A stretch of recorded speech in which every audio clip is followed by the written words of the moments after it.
Hello every one. ഇന്ന് നമുക്കൊരു healthy breakfast recipe നോക്കാം. അത് വേറൊന്നുമല്ല, നമ്മുടെ ബീട്രൂട്ട് ചപ്പാത്തി.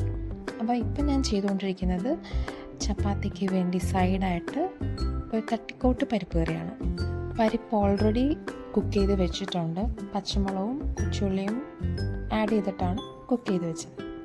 പിന്നെ അതിലോട്ട് നമ്മൾ കടുകൊക്കെ പൊട്ടിച്ച് വറ്റൽമുളക് കറിവേപ്പിലേക്ക് ഇട്ട് കൊടുത്തതിന് ശേഷം കുറച്ച് വേവിച്ചിരിക്കുന്ന പരിപ്പും ഇട്ട് കൊടുത്ത് മഞ്ഞൾപ്പൊടി മുളക് പൊടിയിട്ട് നന്നായിട്ട് മൂപ്പിക്കണം.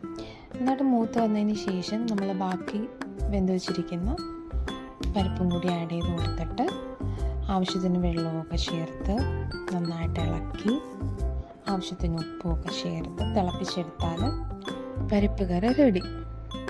ഇനി നമുക്ക് ബീട്രൂട്ട് ചപ്പാത്തിക്ക് എന്തൊക്കെയാണ് വേണ്ടതെന്ന് നോക്കാം. ഒരു മിക്സഡ് ജാറിലേക്ക് 5-6 കൊച്ചുള്ളി അരിഞ്ഞതും ഒരു പച്ചമുളക് 2 ഒടിച്ചതും ഒരു ബീട്രൂട്ടിൻ്റെ പകുതി ചെറുതായി അരിഞ്ഞതും.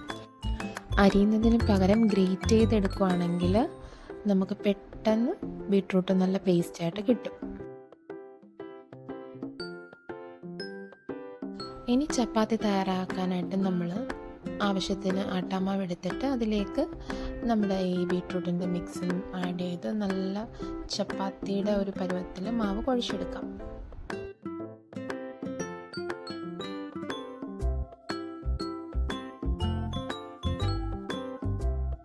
ഇനി മാവുകളെല്ലാം ഓരോ ഉരുളകളാക്കി വെച്ചിട്ട് ഓരോന്നായിട്ട് പരത്തി നമുക്ക് ചുട്ടെടുക്കാം.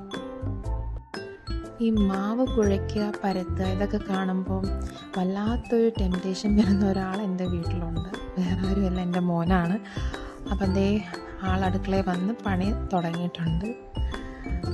നമുക്കിനി ഓരോ ചപ്പാത്തിയായിട്ട് ചുട്ടെടുക്കാം. ചപ്പാത്തി ചുടുന്ന ടൈമിൽ നെയ്യോ ബട്ടറോ ചേർത്ത് കൊടുത്ത് ചുട്ട് കഴിഞ്ഞാൽ ഇതിൻ്റെ ടേസ്റ്റ് വേറെ ലെവലാണ്.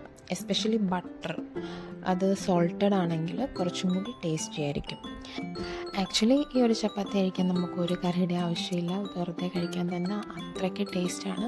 ബീട്രൂട്ടൊക്കെ കഴിക്കാൻ മടിയുള്ള കുഞ്ഞുങ്ങൾക്കൊക്കെ നന്നായിട്ട് ഇഷ്ടപ്പെടും. അവർക്ക് കറിയൊന്നും ഇല്ലാതെ തന്നെ ഈ ചപ്പാത്തി കഴിക്കാൻ പറ്റും. അപ്പോൾ എല്ലാവരും ട്രൈ ചെയ്ത് നോക്കിയിട്ട് ഫീഡ്ബാക്ക് പറയാൻ മറക്കല്ലേ. Thank you for watching.